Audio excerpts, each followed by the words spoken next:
Assalamualaikum warahmatullahi wabarakatuh. Bismillahirrahmanirrahim. Nama saya Aditya Pratama, asal dari Palembang, Banyuasin, Sumatera Selatan. Ini lebih tepatnya Desa Gasing Laut.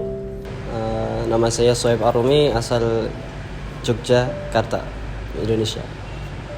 Nama Habib Mustafa, asal dari Pringsewu, Lampung.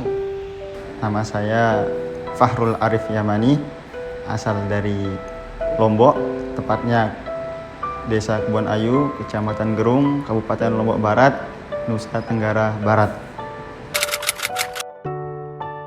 Motivasi saya tertinggi adalah cara cepat masuk surga ya belajar. Ya, Raful Jahal yang pertama itu. Yang jelas menjadi manusia yang lebih baik dari sebelumnya.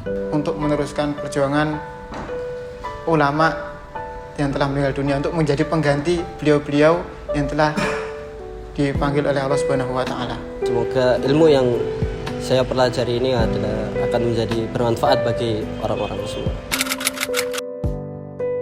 Kembali lagi, setiap orang tuh punya cita-cita berbeda-beda. Ketika saya kelas 1 Sanawiyah, guru saat saya tuh bertanya, siapa yang menjadi dokter angkat tangan?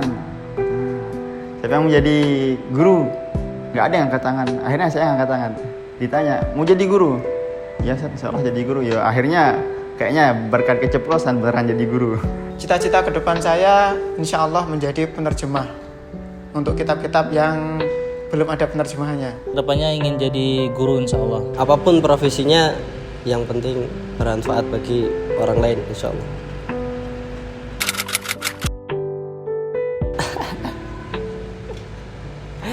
Jadi bingung sih. Kayak gini malah jadi bingung. Jangan pernah sombong. Hati ketika belajar harus hati kita kepada mu'alim yang bagi pengajar kita itu harus. Pernah suatu ketika saya menjelaskan tentang suatu masalah yang itu udah berkali-kali dijelaskan dalam hati, apa sih ini terus bosan gitu, muncul kesombongan. Setelah itu seminggu setelahnya itu nggak paham terus, padahal itu gampang masalahnya, cuman karena ada kesombongan itu masalah itu nggak akan bisa terselesaikan, dan karena kesombongan tuh nggak paham. Mungkin ada sedikit faedah ketika belajar agar ilmu kita bermanfaat dan berkah. Mungkin lebih ke rasa senang kita kepada mu'alim, rasa senang kita ketika belajar. Apabila ada rasa misalkan kita ghil kepada pengajar atau ustadz kita, rasa tidak enak kepada ustadz kita, mungkin itu yang akan menyebabkan ilmu kita kurang bermanfaat dan kurang berkah ke depannya. Untuk cerita dan kejadian yang menarik dalam proses belajar itu banyak sekali. Salah satunya adalah ketika seseorang itu belajar ilmu agama, itu sangat sensitif sekali. Tidak terpengaruh dengan kecerdasan seseorang, tapi yang sangat berpengaruh adalah bagaimana dekatnya dia kepada Allah Subhanahu wa Ta'ala. Dan itulah yang menjadi sangat menarik sekali. Semakin orang itu dekat kepada Allah Subhanahu wa Ta'ala, nah itu semakin dipermudah jalannya untuk menuntut ilmu. Pernah suatu ketika sedang ingin menghadapi ujian dan lagi belajar, tiba-tiba datang Syekh kepada saya. Kemudian dia bertanya, apa yang kamu lakukan? Terus saya bilang, saya lagi belajar. Buat apa belajar? Buat ujian. Terus beliau bilang, buat ujian. Habis itu apa? Beliau wattaqullah wa yu'allimukumullah. Beliau terus melontarkan ayat itu karena kata beliau, ilmu dan maksiat itu tidak akan pernah menyatu. Oleh karena itu bertakwalah kepada Allah, insya Allah Allah akan memberikan pemahaman dalam belajar. Kangen sih. Kalau pertanyaan kangen atau enggak kepada orang tua, itu sangatlah kangen banget. Kalau ngomongin orang tua sih udah jelas kangen ya, karena udah berapa tahun nggak ketemu. Kalau masalah kangen ya semua kangen dengan orang tua, apalagi ibu kan, anak laki-laki siapa sih yang paling ia cintai kecuali ibunya. Pertama kepada ibu dulu, ya, karena ibu adalah menjadi sumber ridho Allah Subhanahu wa Ta'ala. Mak, kapan saya boleh nikah? Untuk ibu, soalnya ibu, tar nikah, belajar dulu, siap. Dulu saya ingat sekali bahwasanya ibu saya itu tidak meridhoi saya ketika ingin menuntut ilmu ke Sudan. Akhirnya saya minta izin lagi kepada beliau, dan dengan beliau menangis karena beliau mengakui kalau misalnya beliau itu tidak meridhoi untuk berangkat ke Sudan. Akhirnya ketika saya izin untuk berangkat ke Yaman, alhamdulillah beliau meridhoi dan beliau rela melepaskan, dan dari situlah segala sesuatunya menjadi mudah. Kalau bapak, Pak sehat selalu, tetap jaga sholat malamnya. Yang kedua, kepada Bapak yang telah mengajarkan dasar-dasar seluruhnya, dasar agama dari bahasa Arab dan lainnya, itu dari Bapak, dan seluruh kebersamaan itu kepada Bapak.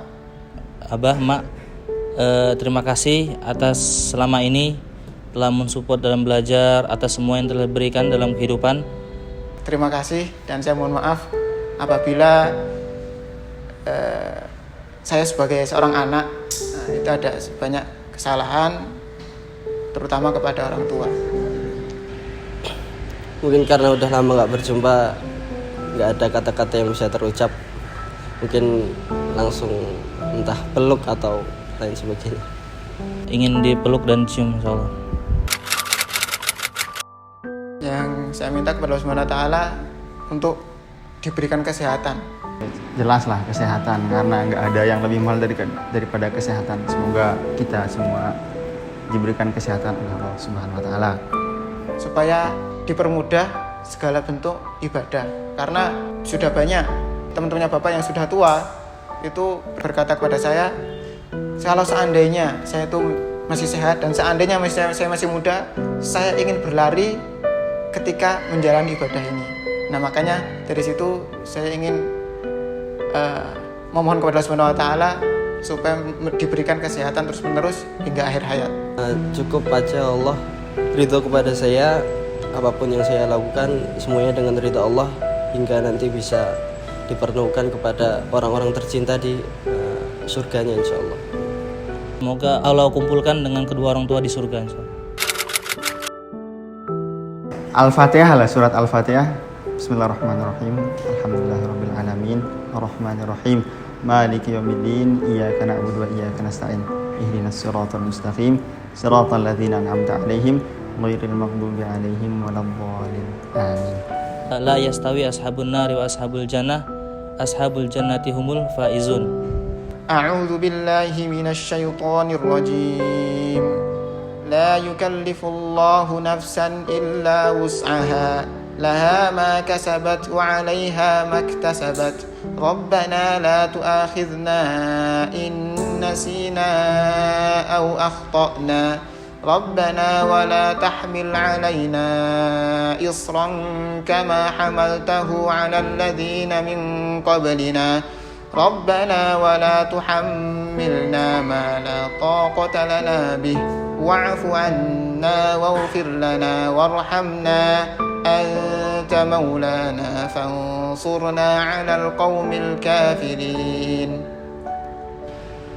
أعوذ بالله من الشيطان الرجيم. بسم الله الرحمن الرحيم. ألم نشرح لك صدرك ووضعنا عنك وزرك الذي أنقض ظهرك ورفعنا لك ذكرك فإن مع العسر يسرا إن مع العسر يسرا فإذا فرغت فانصب وإلى ربك فارغب.